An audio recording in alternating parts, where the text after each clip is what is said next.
ত্রিপুরা জনজাতি এলাকা স্বশাসিত জেলা পরিষদ নির্বাচনের আগে রাজনৈতিক ময়দানে নিজেদের সংগঠনকে আরো শক্তিশালী করতে সক্রিয় হয়ে উঠেছে শাসক দল ভারতীয় জনতা পার্টি।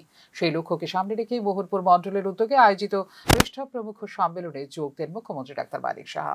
সম্মেলনের মঞ্চ থেকে বিরোধী দলগুলোর বিরুদ্ধে তীব্র আক্রমণ শানান এবং আসন্ন এডিসি নির্বাচনের প্রেক্ষাপটে রাজনৈতিক বিভাজনের কৌশল সম্পর্কে সতর্ক বার্তা দেন মুখ্যমন্ত্রী ডাক্তার মানিক সাহা। বর্তমানে রাজ্যে শান্তিপূর্ণ রাজনৈতিক পরিবেশ বজায় থাকলেও সেটাকেই হাতিয়ার করে নতুন রাজনৈতিক চাল চালতে চাইছে সিপিআই। বর্তমান মুখ্যমন্ত্রীকে ডিস্টার্ব করব না, এই মনোভাবও সিপিআইএম এর একটি সুপরিকল্পিত রাজনীতি বলে মন্তব্য করেন মুখ্যমন্ত্রী ডাক্তার মানিক সাহা। এতে করে খানিকটা অসুবিধা হবে প্রাক্তনদের, সেই বিষয়টি বুঝেই এখন বিভাজনের রাজনীতি কার্যকর করার চেষ্টা চলছে বলে উল্লেখ করেন মুখ্যমন্ত্রী ডাক্তার মানিক সাহা। মানিক বাবুকে আমরা ডিস্টার্ব করবো না, এখন এটাও কিন্তু পলিটিক্স। পলিটিক্সটা কি, যে যদি আমাকে প্রশংসা করে তাহলে তো আরেকজনের সমস্যা হবে। আমি দেখি এগুলো যে মানিকবাবুকে 28 অবধি সম্পূর্ণভাবে উনি ওনার কাজ চালিয়ে যাক, আমাদের সমস্যা নেই। তো মাঝে মাঝে আমাকে আমাদের এক্স চিফ মিনিস্টার বলেন, আরে সিপিএম দি বা উনি না আরও অনেকেই বলে আপনার দিকে খুব প্রশংসা করে। এটা অন্য পার্টিও, কংগ্রেসেরও করে, কিন্তু সেম, এদের কাজেই এরকম। তো সেই জায়গার মধ্যে আজকে এই যে ডিফারেন্স আমাদের এখানে যারা কার্যকর, আমি উদাহরণগুলো এই কারণে দিলাম যে বিশ্বাস একটা এমন এক জিনিস, এই বিশ্বাস প্রতিটা ক্ষেত্রে পৃষ্ঠা প্রমুখ, আমাদের বুথ প্রেসিডেন্ট, আমাদের মণ্ডল প্রেসিডেন্ট, ডিস্ট্রিক্ট প্রেসিডেন্ট, আমাদের যারা অন্যান্য নেতৃত্বরা আছেন, এর মাঝখানে বিশ্বাস বিশ্বাস বিশ্বাস, সেই শব্দটা আপনাদের ঢুকিয়ে দিতে হবে। যত বিশ্বাস আপনারা সেখানে রাখবেন তত বেশি আমাদের পার্টি কিন্তু শক্তিশালী হবে। This is very important. আমরা এইগুলো নিয়ে আমাদের চর্চা আমরাই করতে থাকি। ফটো দেখে রাজনীতি হয় এখন। আরে উনি যেমন দেখলাম একটা হাসলো, আরে তাইলে ওনার পাল্লাটা বোধহয় ভারী। উনি যেমন একটু দেখলাম গম্ভীর, অদ্ভুত রাজনীতি। আর সোশ্যাল মিডিয়ার কথা বলে তো লাভই নেই। আমি ভাবছি সোশ্যাল মিডিয়াতে একদিন চেষ্টা করব আমি, যে কিভাবে ভাষণ দেওয়া যায়।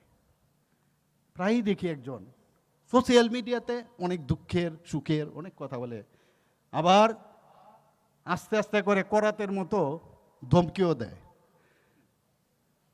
আমি ভাবছি এই art, it is an art. ভিতরে একরকম এবং বলা আরেক রকম। কিন্তু বন্ধুগণ, গতকাল আমরা দেখেছি জনজাতি গোষ্ঠীর, আমি যখন গাড়ি দিয়ে আসছিলাম আমি দেখেছি যে কাতারে কাতারে